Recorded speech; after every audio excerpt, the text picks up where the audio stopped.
ॐ नमः प्रणवार्थाय शुद्धज्ञानैकमूर्तये निर्मलाय प्रशान्ताय दक्षिणामूर्तये नमः। चिद्घनायमशेषाय वटमूलनिवासिने सच्चिदानन्दरूपाय दक्षिणामूर्तये नमः। ईश्वरो गुरुरात्मेति मूर्तिभेदविभागिने व्योमवद्व्याप्तदेहाय दक्षिणामूर्तये नमः। So friends, Vande Mataram. आज 21 जून है और आज से 10 वर्ष पहले 21 जून सन 2015 को अपने प्रधानमंत्री जी के विशेष प्रयासों से एक नई परंपरा की शुरुआत हुई थी और प्रतिवर्ष 21 जून को अंतर्राष्ट्रीय योग दिवस के रूप में मनाने का संकल्प यूएनओ द्वारा लिया गया था। ये पूरी मानवता के लिए एक बहुत ही शुभ संदेश था और शुभ संकेत भी, क्योंकि योग जो है वो हमारे अनेकानेक समस्याओं का निदान है और इसकी तरफ पूरे विश्व का ध्यान आकर्षित हुआ तो मानवता को उपकृत होने का, योग के माध्यम से उपकृत होने का जो मार्ग अवरुद्ध था वो खुला और आज विश्व के अनेकानेक भागों में बहुतायत संख्या में लोग न केवल योग के प्रति आकर्षित हुए हैं बल्कि उससे लाभान्वित हो रहे हैं। यह पूरी मानवता के लिए बड़ा ही शुभ है। तो इस 10वें अंतर्राष्ट्रीय योग दिवस के अवसर पर आप सभी को शंकर दिग्विजय यूट्यूब चैनल की तरफ से, श्री विद्या कल्पलता गुरुकुलम की तरफ से बहुत बहुत बधाइयाँ और शुभकामनाएं।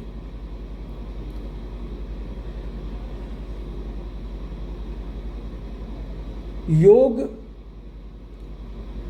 आज जिस रूप में बहुसंख्यक लोगों द्वारा विश्व के अनेकानेक भागों में ख्यापित किया गया है, ख्यापित हो रहा है, तो उसमें महर्षि पतंजलि प्रणीत अष्टांग योग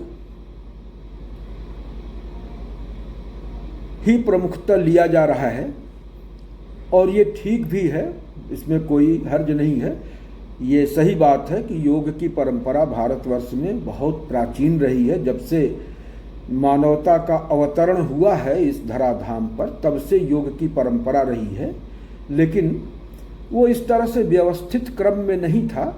महर्षि पतंजलि ने ये जो यत्र तत्र विभिन्न रूपों में प्रकीर्ण हो रहा योग था उसको व्यवस्थित किया। उन्होंने कहीं ये क्लेम भी नहीं किया है कि उन्होंने योग का आविष्कार किया है। पतंजलि योग सूत्र का पहला ही सूत्र है अथ योगानुशासनम। अथ योगानुशासनम का मतलब हुआ कि योग को अनुशासित करने की प्रक्रिया, जो अभी तक अननुशासित था, व्यवस्थित नहीं था, उसको व्यवस्थित करने का कार्य जो है यहाँ किया जा रहा है। अथ योगानुशासनम।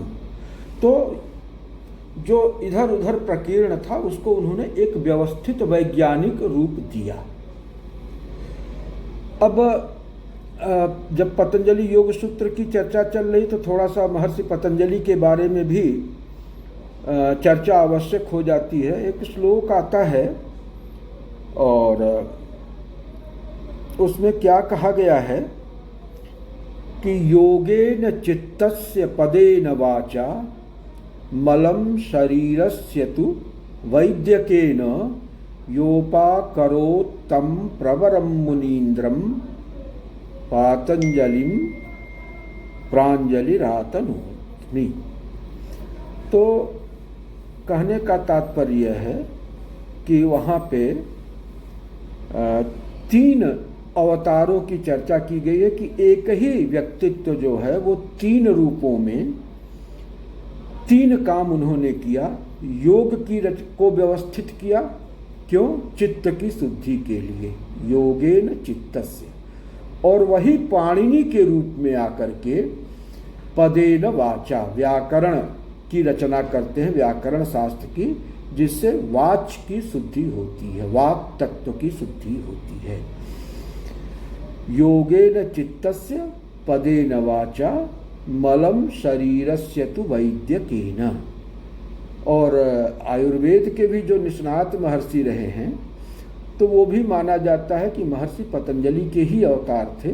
तो उस अवतार में उन्होंने जो है वो शरीर की शुद्धि के लिए आयुर्वेद का विधान किया, उसको व्यवस्थित रूप दिया। तो योगेन चित्तस्य पदेन वाचा मलम शरीरस्य तु वैद्यकेन। तो ऐसे जो महर्षि पतंजलि हैं जिन्होंने चित्त के शुद्धि के लिए, वाक तत्व की शुद्धि के लिए और स्थूल शरीर की शुद्धि के लिए 3 स्तर पर 3 विधाओं को इस जगत में आविर्भूत किया, ऐसे महर्षि पतंजलि को हम प्रणाम करते हैं। और वास्तव में हमारी गहरी श्रद्धा है ऐसे महर्षियों के लिए, और पूरे भारतवर्ष की ही नहीं बल्कि पूरी मानवता को उनके समक्ष श्रद्धावनत होना चाहिए, क्योंकि उन्होंने संपूर्ण कल्याण किया। ध्यान देने की बात यहाँ पे ये है कि योगेन चित्तस्य पदेन वाचा मलम शरीरस्य तु वैद्यकेन। चित्त, वाच और शरीर, ये 3 अलग अलग स्तर हैं अस्तित्व के, जो एक में स्टडेड हैं। ये जो हमारा स्थूल शरीर है ना, तो ये सिर्फ स्थूल शरीर नहीं है, बल्कि इसके अंदर सूक्ष्म शरीर और सूक्ष्म शरीर के अंदर कारण शरीर भी व्यवस्थित है। तो ये 3 तरह के शरीर हैं, और इन तीनों शरीरों की जब शुद्धि होगी तभी जो है परिपूर्ण शुद्धि होगी और आत्म तत्व का प्रकाश निखर पाएगा। तो ये 3 जो स्तर हैं हमारे अस्तित्व के, हमारे शरीर के, कारण, सूक्ष्म और स्थूल, इन तीनों के शोधन का विधान किया गया। स्थूल शरीर, ये जो हाड़ मांस का 7 धातुओं का बना है, जो अन्न के रस से पुष्ट होता है, बढ़ता है, पलता है? और जो सूक्ष्म शरीर है वो वांगमय होता है। सूक्ष्म शरीर जो है ना, वो सोनिक वाइब्रेशन के फॉर्म में होता है।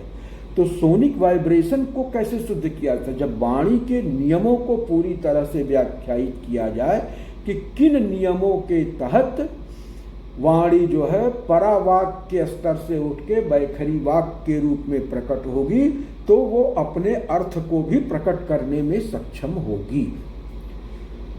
तो योगेन चित्तस्य पदेन वाचा, तो ये हो गया पदेन वाचा, पदेन वाचा। और स्थूल शरीर तो बताई दिया कि स्थूल शरीर के अंदर जो भी विकार है, रोग है, व्याधि है, आदि है, शोक है, उसके निर्मूलन के लिए आयुर्वेद के माध्यम से इन्होंने उन औषधियों का निर्माण किया, वनस्पतियों के सहायता से, जड़ी बूटियों के या भस्म के सहायता से, उनके विभिन्न प्रकार की प्रोसेसिंग के माध्यम से, ताकि शरीर में जितनी भी प्रकार की संभावित व्याधियां हैं उनका निरसन किया जा सके और इस प्रकार से स्थूल शरीर की शुद्धि संभव हो सके। दूसरा, सूक्ष्म के बाद जो आता है, सूक्ष्म का स्तर, स्थूल के बाद, स्थूल शरीर के बाद सूक्ष्म शरीर का स्तर।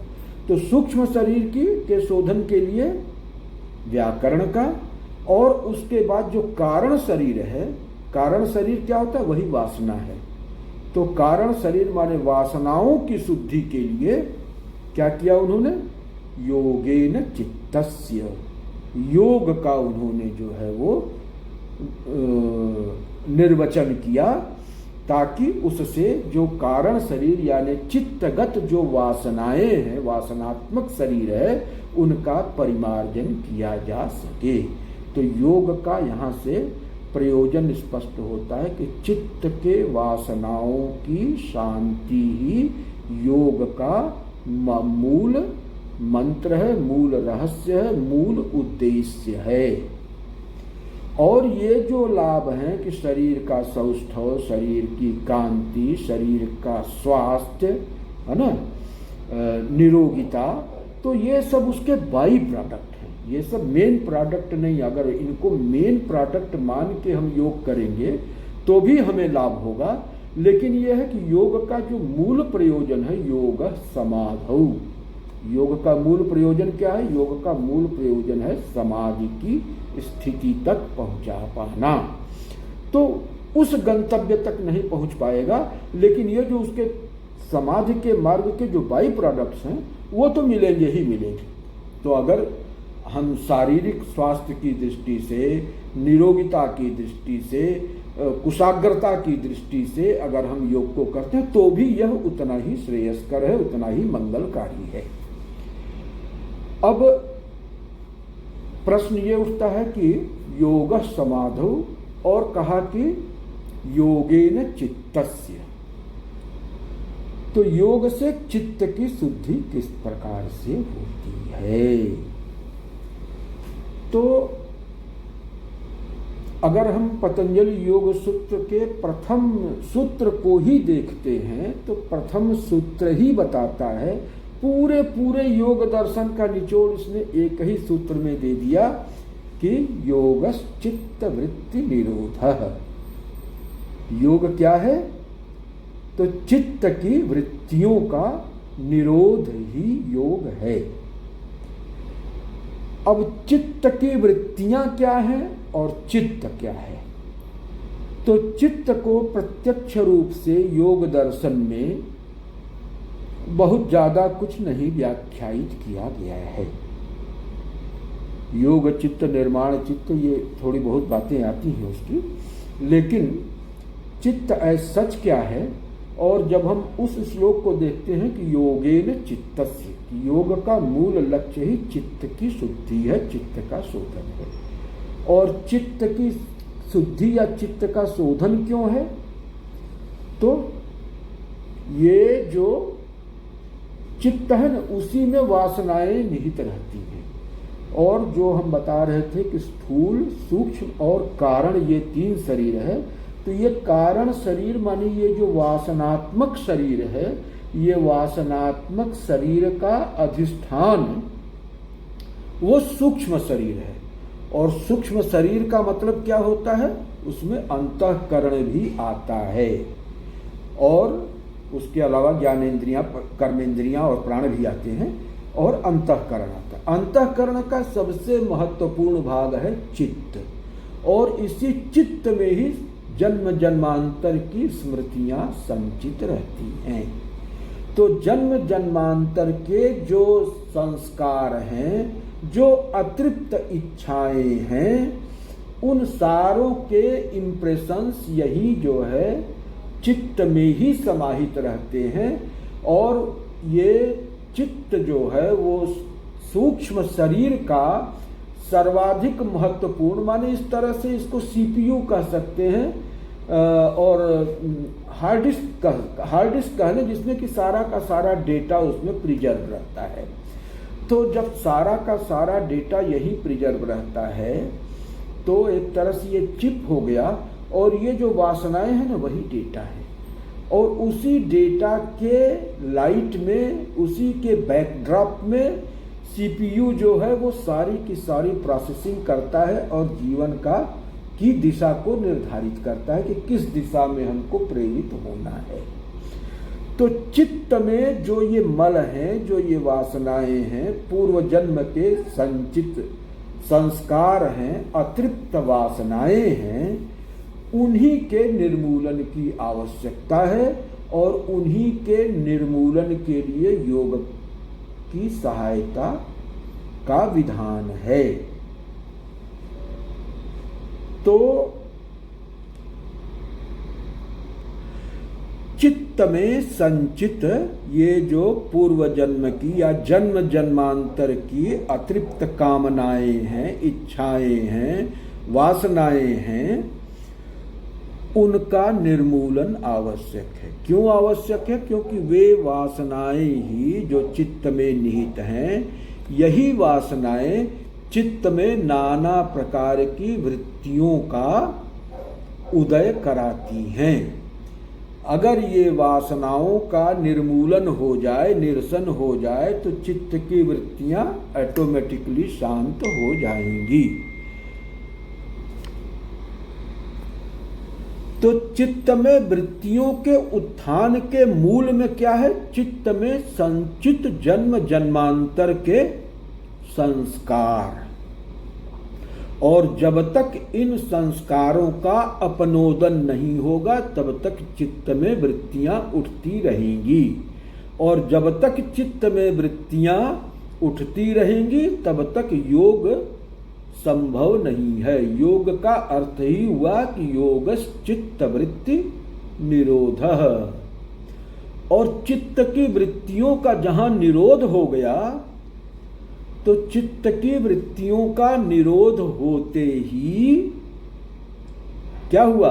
योग का प्रयोजन पूर्ण हो गया।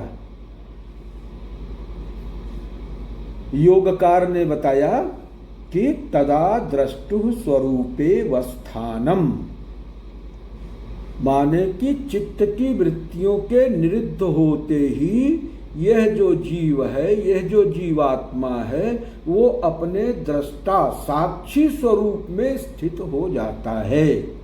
और अपने साक्षी स्वरूप में स्थित होना ही समाधि की अवस्था है, योग समाधौ। तो ये एक बात हो गई। अब बाकी उसके बाद योग सूत्र में जितने सूत्र हैं, वो योग के लिए क्या क्या सहायक वस्तुएं हैं उनका वर्णन है। लेकिन योग का लक्ष्य क्या है? चित्त की वृत्ति का निरोध। और चित्त की वृत्ति के निरोध का फल क्या है? कि जीवात्मा का साक्षी स्वरूप में स्थित हो जाना है। बस इतनी सी बात है। अब उसके बाद चित्त क्या है, उसकी वृत्तियां क्या हैं, उसके प्रकार कितने हैं, उनका निरोध कैसे होगा, उनके निरोध के कितने उपाय हैं, इन सारी चीज़ों पे, उनके निरोध के उपाय के दौरान और क्या क्या चीज़ें घटित होती हैं, इन सारी चीज़ों का विवरण जो है पूरे योग सूत्र में है। लेकिन मुख्य बात इतनी है कि योगस् चित्तवृत्ति निरोधः, और चित्तवृत्ति के निरोध का फल है कि तदा द्रष्टुः स्वरूपे वस्थानम। तो प्रश्न ये उठता है कि योग की आवश्यकता क्यों है भाई? आखिर योग की आवश्यकता पड़ी ही क्यों? तो योग की आवश्यकता इसलिए पड़ी कि इसकी पृष्ठभूमि में वियोग है। भाई जब कोई चीज वियुक्त होगी तभी तो युक्त होगी। अगर वियुक्त नहीं हुई तो फिर युक्त होने का सवाल ही नहीं, ऑलरेडी युक्त है। तो योग की आवश्यकता इसलिए है कि वियोग हुआ। अब अगर वियोग के स्वरूप को और कारण को हम अच्छी तरह से समझ लें तो योग किस प्रकार से संभव है वो हमको ऑटोमेटिक समझ में आ जाएगा। तो योग को योग के रूप में अच्छी तरह समझने के लिए आवश्यक है कि योग की पृष्ठभूमि में जो वियोग है उसको समझा जाए। जब तक हम उस वियोग को नहीं समझेंगे तब तक योग को समझ पाना जो है वो संभव नहीं है। तो वियोग क्या है? गोस्वामी तुलसीदास महाप्रभु ने कहा कि ईश्वर अंश, जीव अविनाशी और चेतन अमल सहज सुख राशि, असोई माया बस फिरई भुलाना। तो ये जो जीव है वो ईश्वर का अंश है और ईश्वर का अंश ही ईश्वर से पृथक सा महसूस करने लगा। पृथक हुआ नहीं, पृथक न होते हुए भी पृथक सा महसूस करने लगा। सोई माया बस फिरई भुलाना, बस वो भूल गया, अपने स्वरूप को भूल गया। आपके बैंक के अकाउंट में करोड़ों रुपए हैं, लेकिन अचानक से कुछ ऐसा हुआ कि आपके दिमाग से बिल्कुल उतर गया और आप भिखारी बन के दर दर घूम रहे हैं और 10-5 रुपए मांग रहे हैं। अचानक से एक दिन आपको अपने पुरानी गठरी में से पासबुक मिल गई। आपको पता लगा कि अरे आपके तो बैंक में करोड़ों रुपए जमा हैं। तो क्या हुआ? आप तब भी करोड़पति थे जब आप दर दर भटक के 10 रुपए 5 रुपए की भिक्षा मांग रहे थे, और आप अब भी करोड़पति हैं और पहले भी थे, लेकिन बीच में आप भीख मांगने लगे। क्यों? क्योंकि आप भूल गए कि आपके बैंक अकाउंट में इतना बैलेंस है। बस वही बात है कि ईश्वर अंश होते हुए भी ये भूल गया अपने स्वरूप को। इस स्वरूप विस्मृति के कारण जो है वो वियुक्त महसूस करने लगा, और जब वियुक्त महसूस करने लगा तो अब उसको योग की आवश्यकता पड़ी। गीता में भगवान श्री कृष्ण ने कहा ना, ममैवांशो जीवलोके जीवभूतः सनातनः मनः षष्ठेन्द्रियाणि प्रकृतिस्थानि कर्षति।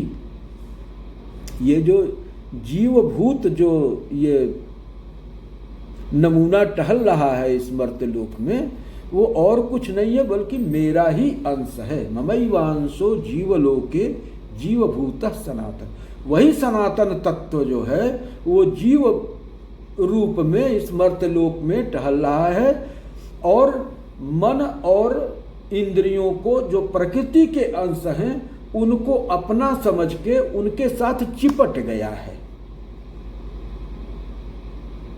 और अपने स्वरूप को भूल गया कि वो मेरा अंश है। माने जैसे आप अपने बाप के बड़े से हवेली में रह रहे हैं, और फिर आपने जो है एक शादी वादी कुछ बना लिया और एक कमरा अपने लिए कर लिया कि अब ये हमारा कमरा अलग रहेगा, हम इसमें अपने परिवार के साथ रहेंगे। तो वही प्रकृति के तत्व से मन और इंद्रियों का आकर्षण करके उसने एक अपना परिवार बना लिया, अपना घरौदा बना लिया, और ये जो परिवार और घरौदा है वो उस सनातन तत्व की परिधि के बाहर है नहीं, क्योंकि बाहर कुछ हो ही नहीं सकता, उसके जो कुछ भी उसके अंदर ही है। तो आप उसी मकान के एक कमरे में अपने को बंद कर लिए, अपना एक परिवार बना लिए, सोच लिए कि बस हम इतने ही हैं, जबकि ये तो पूरी की पूरी हवेली आपकी है, और जिस कमरे में आप हैं वो कमरा भी उसी हवेली का अंश है। सब मिला जुला के आपके बाप की संपत्ति है, सबके आप उत्तराधिकारी हैं। तो यही चीज हुई कि ममैवांशो जीवलोके जीवभूतः सनातनः मनः षष्ठेन्द्रियाणि प्रकृतिस्थानि कर्षति शरीरम यदवाप्नोति। अच्छा, तो अब इसकी आवश्यकता उतना नहीं है, माने ये वियोग हो गया। वियोग की पृष्ठभूमि में ये है अज्ञान है, अविद्या है, वासना है ना।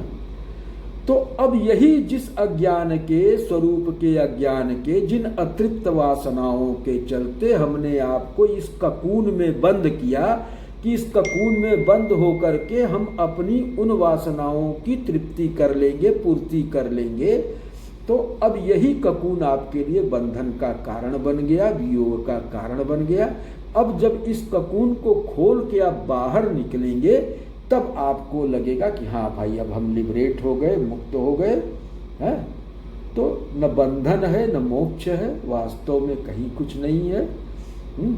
लेकिन ये हमारे बुद्धि का भ्रम है, और एक बुद्धि का भ्रम दूसरे उस भ्रम के निवारक ज्ञान से ही जो है वो दूर होता है।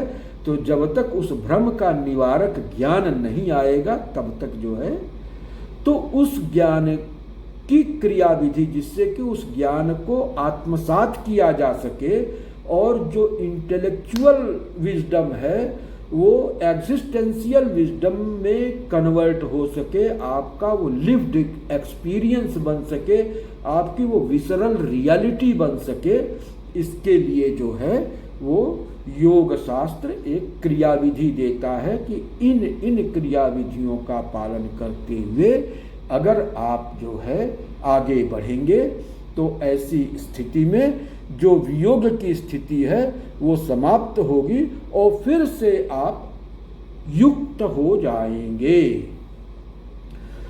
तो अब सवाल इस क्रम में ये आता है कि वियोग की प्रक्रिया क्या है और वासनाओं का रोल क्या है और इनका अपसारण किस तरह से किया जा सकता है। ये 3 प्रश्न बनते हैं।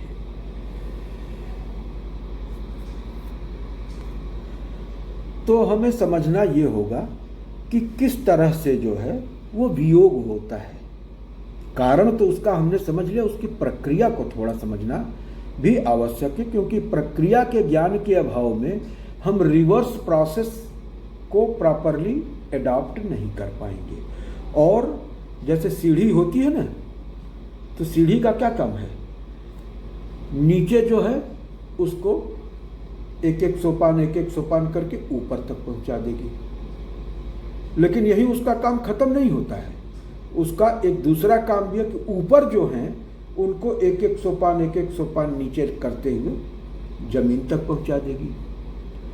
तो इसी तरह से है कि जिस प्रक्रिया से हमारा वियोग हुआ है, जिस सोपान से हम उतर के वियोग के धरातल पर आए हैं, उसी सीढ़ी का सहारा लेकर के ऊपर की तरफ जब हम बढ़ना शुरू करेंगे तो हम युक्त भी हो जाएंगे।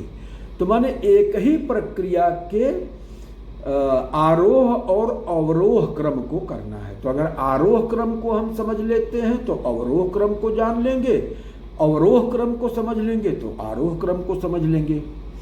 तो क्या हुआ कि अवरोह तो हमारा हो चुका है, तो उस अवरोह की प्रक्रिया को अगर समझ लेंगे तो उसका उल्टा प्रोसेस चलाते हुए हम फिर धरातल से वो आकाश तक पहुंच जाएंगे। तो ये जो व्यापक सत्ता है, ममैवांशो जीवलोके जीवभूत सनातन, तो सनातन तत्व का अंश जीव किस तरह से बनता है, ये थोड़ा सा समझने की बात है कि समस्त जीवों के सर्वभूत निवासोस्ति, ये भगवान वासुदेव जो है ना, ये सभी भूतों के अंतिम निवास हैं, माने जाकर के उन्हीं में सब जो है स्थित होता है।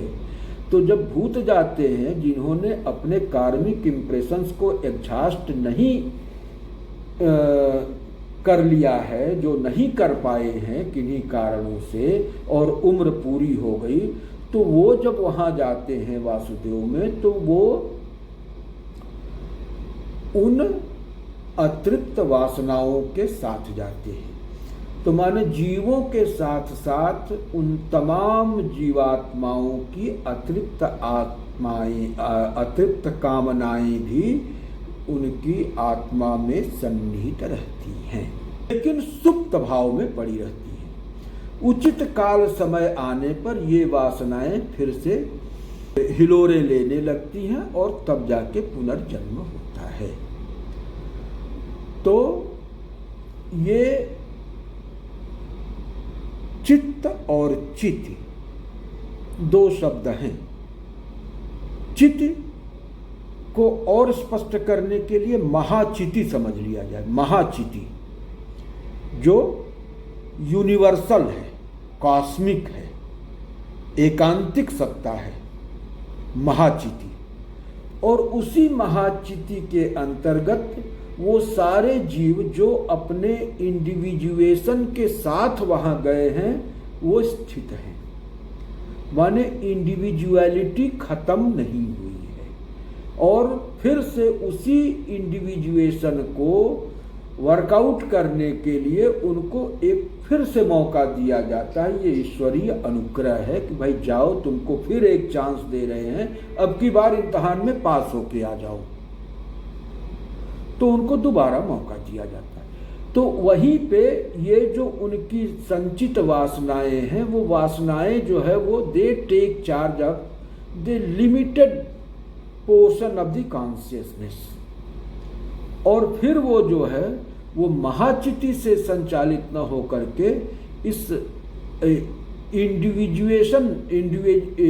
इंडिविजुअलाइज्ड जो ईगो है उसके द्वारा परिचालित होने लगती है।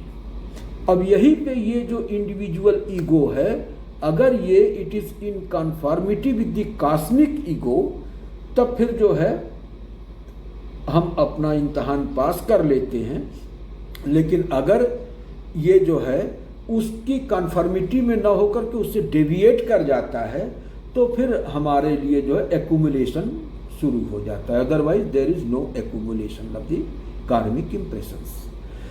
तो चित्त और चिति में ये हो गया कि जो महाचिति है वो महाप्रज्ञा द्वारा संचालित होती है, जबकि ये जो महाचिति का एक छोटा सा अंश जो है वो अज्ञान अविद्या, उसको इसलिए कहते हैं कि सीमित ज्ञान है।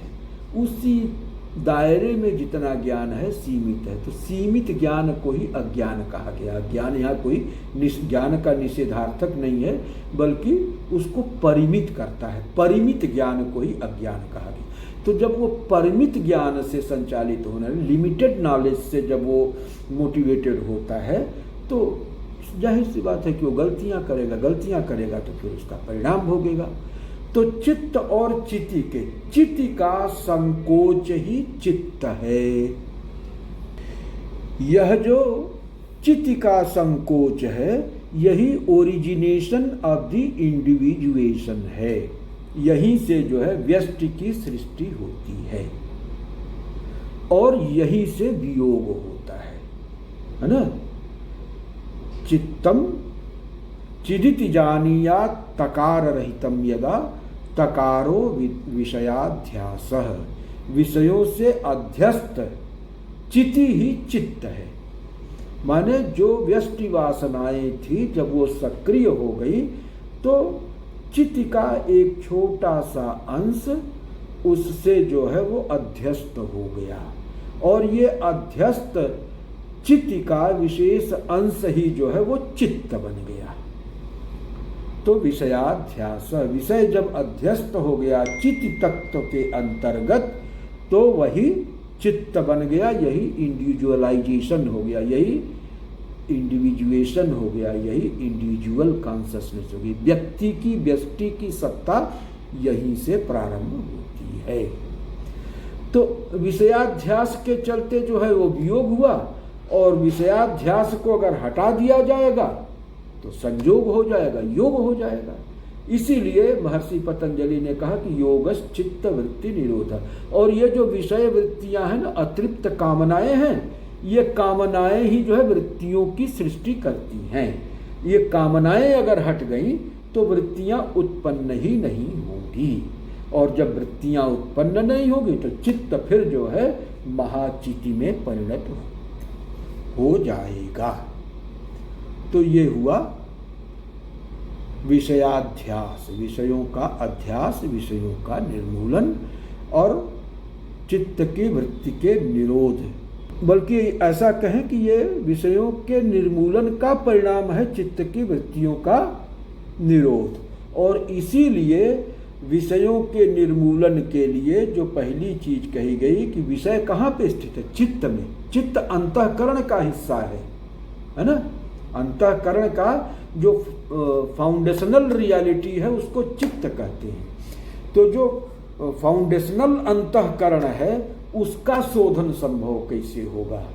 तो उसका शोधन ऐसे संभव होगा कि यही बात है कि भगवान श्री कृष्ण से अर्जुन ने पूछा था कोई प्रश्न कि चंचलस्तु मनः कृष्ण प्रमाथि बलवदृढ़ तस्याहम निग्रहम मन्ये वायोरिव सुदुष्करम। कि ये मन तो बहुत चंचल है, इन्हीं वृत्तियों के कारण चंचल होता है। अर्जुन इस बात को समझ रहे हैं। चंचलस्तु मनः कृष्ण प्रमाथि बलवदृढ़, जबरदस्ती खींच ले जाता है, क्योंकि वृत्तियों को रोकोगे कैसे? वृत्तियों के मूल में तो संचित कामनाएं हैं, जन्म जन्मांतर की वासनाएं हैं। जब तक इन जन्म जन्मांतर की वासनाओं को नहीं समझोगे, तब तक वृत्तियों का निरोध करोगे तो करोगे कैसे? और इस बात को भगवान श्री कृष्ण ने भी ओके किया, इंडोर्स किया कि हाँ, असंशयम महाबाहो मनो दुर्निग्रहम चलम तस्याहम निग्रहम मन्ये वायोरिव सुदुष्करम। अभ्यासेन तु कौन्तेय वैराग्येन च गृह्यते। अभ्यास और वैराग्य से उसको कंट्रोल किया जाता है। तो इसको और स्पेसिफाई करते हुए आगे वो कहते हैं कि काम एष क्रोध एष रजोगुण समुद्भव। काम माने वही कामनाएं। काम का मतलब सिर्फ जो है वो ये जो सामान्य अर्थ में काम समझा जाता है वो नहीं, वो जो संचित कामनाएं हैं। काम एष क्रोध एष, उन कामनाओं की पुष्टि के लिए, पूर्ति के लिए आदमी सचेष्ट होता है, इधर उधर दौड़ता है। जब उसमें असफल होता है तो क्रुद्ध होता है? सफलता में भी क्रोध ही है, क्योंकि इंद्रियां क्षीण होती हैं उन कामनाओं की पूर्ति के चलते, तो भी वो रुग्ण होगा, क्रुद्ध होगा। तो काम एष क्रोध एष रजोगुण समुद्भवः महाशनो महापाप्मा विद्येन मिह वैरिणो। ये रजोगुण के द्वारा कारित होते हैं, माने गतिशील होते हैं ना। कामनाएं तो सुप्त हैं, गतिशीलता कहाँ से आई? गतिशीलता उनमें रजोगुण से आती है। रजोजुषे जन्मनि सत्ववृत्तये स्थितौ प्रजानाम प्रलयित। तो सर्ग का मतलब ही रजोगुण है ना। जहाँ सृष्टि हुई संसार, तो सर्ग का मतलब ही रजोगुण है। तो क्या कहा कि कामयेश क्रोधयेश रजोगुण समुद्भवः महाशनो महापाप्मा विद्येन मिह वैरिणम। ये काम क्रोध ये सब चीज़ें जो कि रजोगुण के द्वारा उत्थित होती हैं, प्रेरित होती हैं, उनसे शक्ति पाती हैं, तो ये ही जो है ये महाशनो, ये असन इनका महाअसन है, माने कुछ भी खा के पचा जाती हैं, हजम कर जाएंगी। इनके भूख की कोई सीमा ही नहीं है। ये वो आग है कि इसमें जो भी डालोगे जल के भस्म हो जाएगा। महाशनो महापाप्मा, ये नाना प्रकार के पाप के लिए प्रेरित करती हैं। महाशनो महापाप्मा, इसलिए विद्येन मिह वैरिणम, इनको परम शत्रु समझो। तो क्या हुआ? शत्रु, हम लोग बाहर के शत्रु को मारने की सोचते हैं ना। बाहर के शत्रु कुछ भी नहीं बिगाड़ सकते अगर वो अंदर ट्रोजन हार्स डालता है।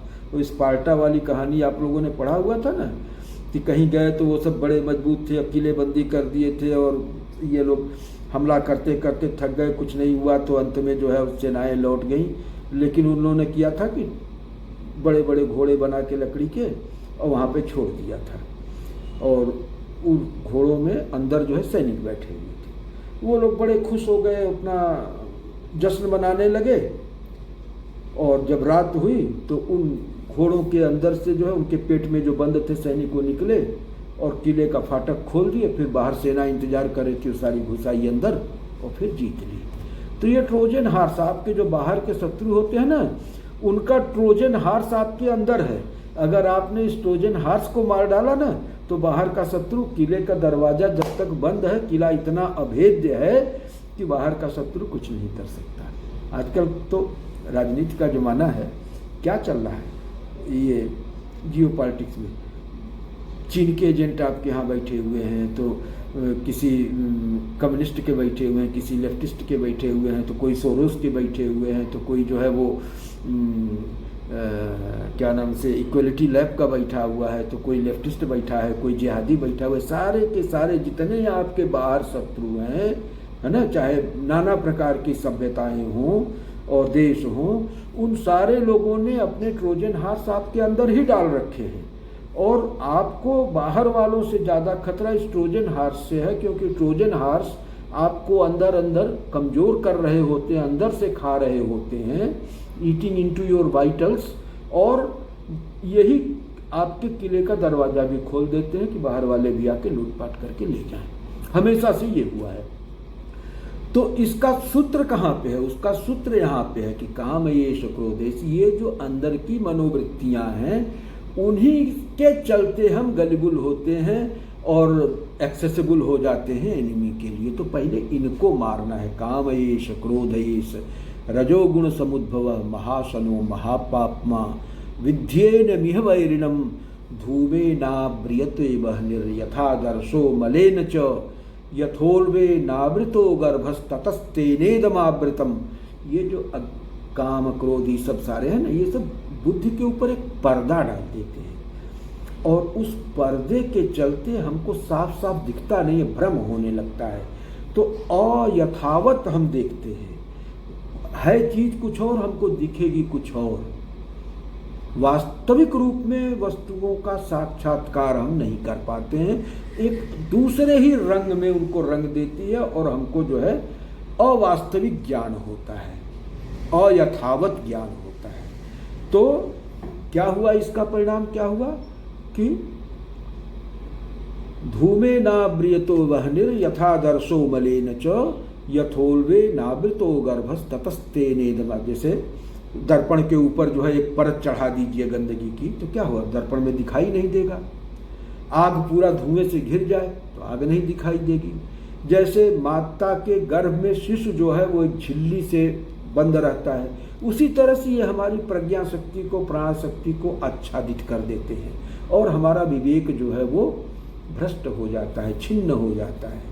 तो इसलिए इसको मार डालना। विद्येन मिह वैरिणम धूमे नाव्रियतो महनिर यथादर्शो मलेन च यथोल्वे नावृतो गर्भस्ततस्तेनेदमावृतम आवृतम ज्ञानमेतेन ज्ञानिनो नित्यवैरिणा कामरूपेण कौन्तेय दुष्पूरेणानलेन च।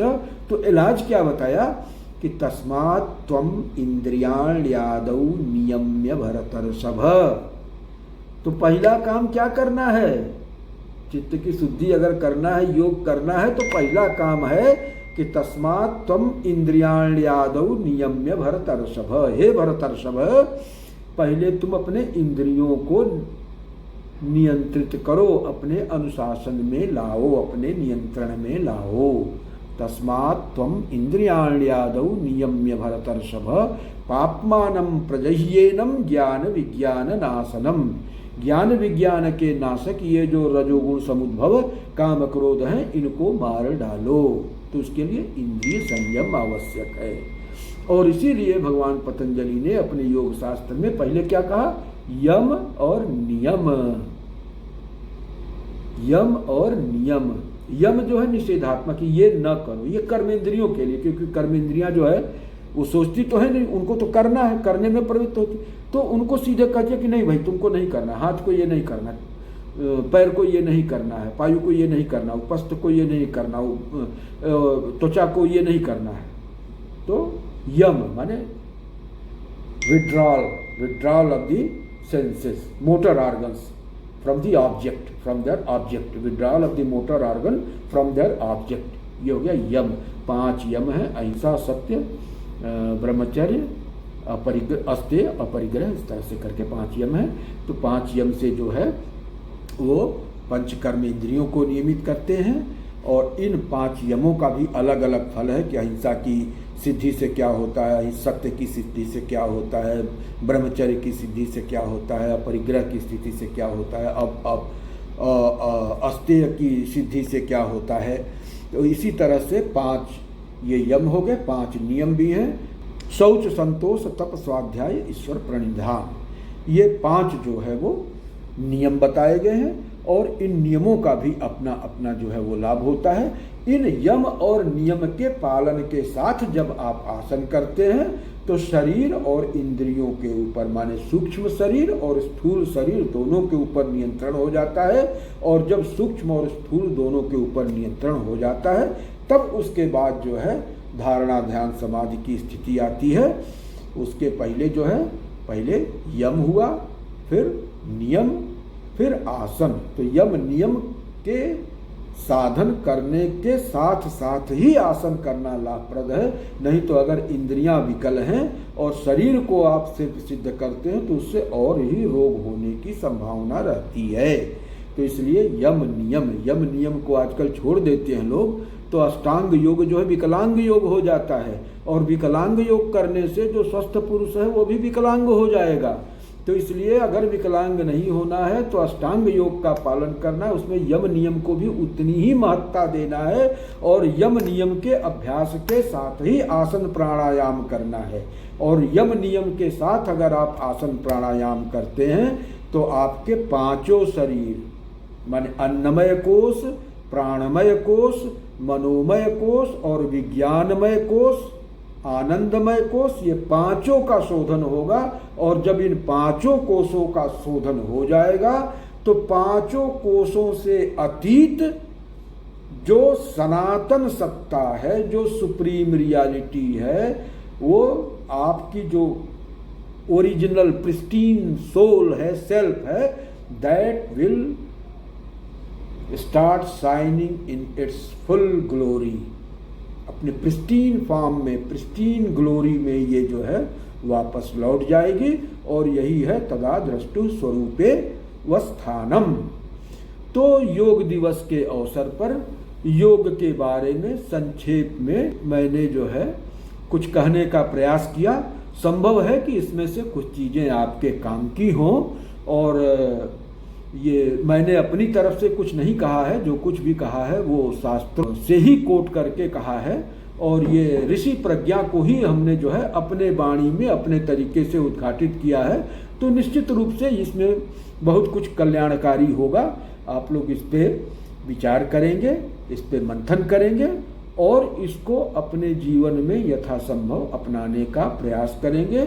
योग में जितना कुछ फिजिकल योग करने का है, उससे ज़्यादा इसके पूरे कॉन्सेप्ट को आत्मसात करने का है, क्योंकि जो क्रिया है वो प्राणिक शरीर और स्थूल शरीर तक ही संभव है।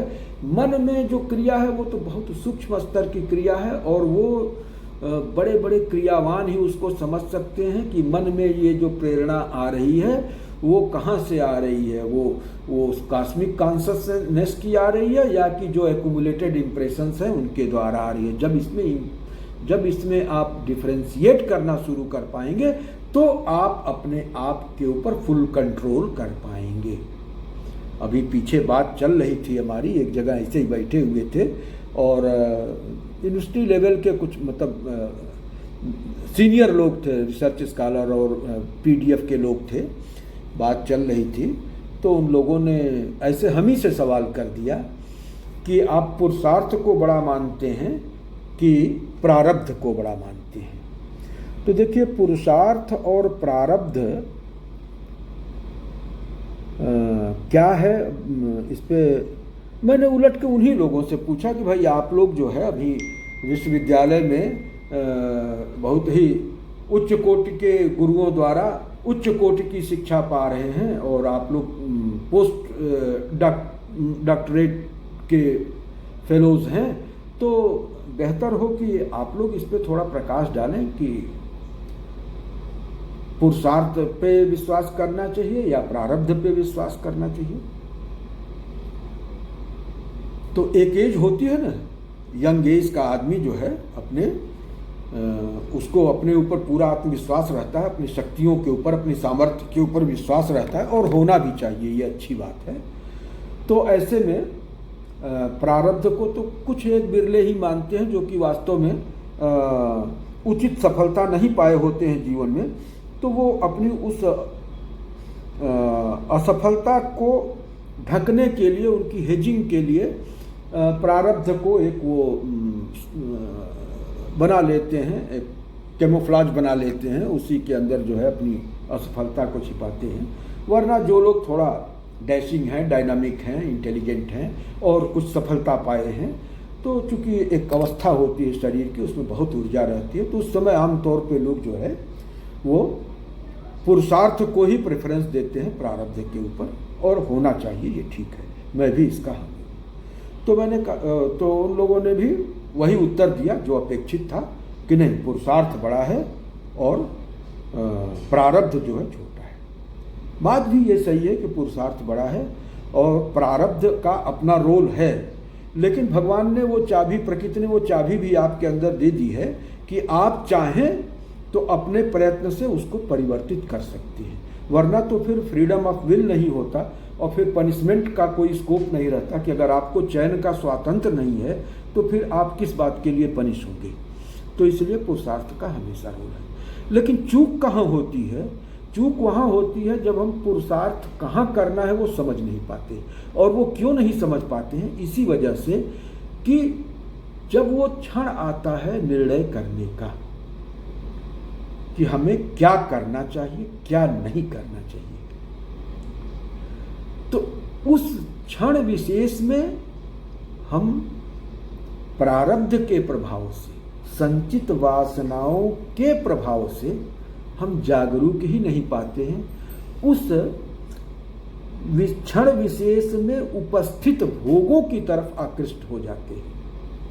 ये दो चीजें होती हैं, एक तो भोग का उपस्थित होना और उस भोग को भोगने की प्रेरणा अपने अंदर जागृत होना। तो भोग को उपस्थित हो करना ये प्रारब्ध के वश में है, और उस भोग को भोगने की प्रेरणा उत्पन्न कर देना भी प्रारब्ध के वश में है। लेकिन उस प्रेरणा के वशीभूत हम हो कि न हो, ये निर्णय करना हमारा सुरक्षित अधिकार है, बशर्ते कि उस क्षण विशेष में हम जागृत रह सकें। उस समय हमको झपकी आ जाती है और हमको ये लगता है कि वाह वाह वाह वाह, क्या सुंदर संयोग है, क्या सुंदर सुंदर भोग उपस्थित हैं, और भोग की सामर्थ्य भी है हमारे अंदर, भोग की प्रेरणा भी आ रही है अंदर से, तो क्यों न भोग लिया जाए। और यही पे मारे जाते हैं कि पुरुषार्थ करने का जो एक सुनिश्चित क्षण होता है, उस क्षण विशेष में हमारी प्रज्ञा अपहृत हो जाती है। पुरुषार्थ यही है कि वो क्षण जब उपस्थित होता है निर्णय लेने का, तो उस समय हम सचेत रहें, जागरूक रहें, सावधान रहें कि ये क्षण आ गया और इस क्षण को किसी भी कीमत पे मिस नहीं होने देना है। इस समय विवेक के आलोक में निर्णय लेना है, न कि परिस्थितियों के आलोक में, उपस्थित भोगों के आलोक में, अपनी क्षमताओं के आलोक में और अपने प्रेरणाओं के आलोक में। क्योंकि ये प्रेरणा तो जो है ना, वो वासना प्रेरित है ना, जो हमारे सूक्ष्म शरीर में स्थान बना चुकी है।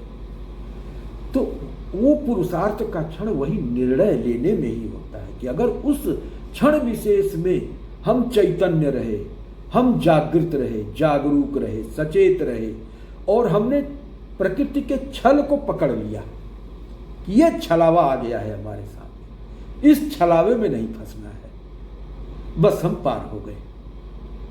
लेकिन प्रायः होता यह है कि उस क्षण विशेष में हमको लगता है क्या बुरा है यार, ये भोग भी आ गया है, भोग की सामर्थ्य भी है, भोग की प्रेरणा भी है, भोग का अवसर भी है, तो क्यों न भोग लिया जाए। तो हम उस छलावे में आ जाते हैं, पुरुषार्थ यही मात खा जाता है। तो इस बात को अच्छी तरह से समझ लेने की आवश्यकता है कि पुरुषार्थ का सही मतलब क्या है। पुरुषार्थ का मतलब बैल की तरह से हल जोतना नहीं है। पुरुषार्थ का मतलब एक बेकार का जो है वो एक्स लेके पेड़ को काटना नहीं है, बल्कि ऐसे एक्स से पेड़ को काटना है, ऐसी टांगी से पेड़ को काटना जिसकी धार जो है ना बहुत ही सजग हो, तो उसमें कम मेहनत में पेड़ कट जाएगा। और नहीं तो उसमें धार ही नहीं है तो हम काटे जा रहे हैं। पुरुषार्थ तो हमने बहुत किया, परिणाम कुछ नहीं आया। तो हमें जानना होगा कि पुरुषार्थ कब और कहाँ करना है। उस क्षण में एक बहुत बड़ा कैच होता है, बहुत बड़ा छलावा होता है। उस छलावे को अगर हम पहचान सकें तो फिर हमारा पुरुषार्थ है, और अगर उस छलावे को पहचानने में असफल रहे तो फिर हम पुरुषार्थ करने में भी असफल रहेंगे। तो ये उन्हीं संचित वासनाओं के चलते होता है, और उन्हीं संचित वासनाओं का निरसन योग का लक्ष्य है, और उसकी तरफ हमें आगे बढ़ना ही होगा। अगर हमें एक उन्नत समाज बनाना है, एक उन्नत राष्ट्र बनाना है, एक उन्नत व्यक्ति बनाना है, एक संपन्न, शक्तिशाली, सुसंस्कृत, सुपरिमार्जित, सुव्यवस्थित, सुगठित समाज की, राष्ट्र की नींव रखना है, तो हमें आवश्यक है कि उस पुरुषार्थ के क्षण विशेष को पहचाने, और उस समय साथ साथ जो छलावा उपस्थित होता है उस छलावे की भी पूरी दास्तान को समझें, तब हम जो है एक समर्थ नागरिक बनेंगे, समर्थ योगी बनेंगे, समर्थ समाज बनेंगे, समर्थ राष्ट्र बनेंगे और विश्व गुरु बन सकते हैं। अन्यथा तो सब स्वप्न रह जाएगा। इन्हीं शब्दों के साथ ओम पूर्णमदः पूर्णमिदं पूर्णात् पूर्णमुदच्यते पूर्णस्य पूर्णमादाय पूर्णमेवावशिष्यते। ओम शांति शांति शांति। हरि ओम।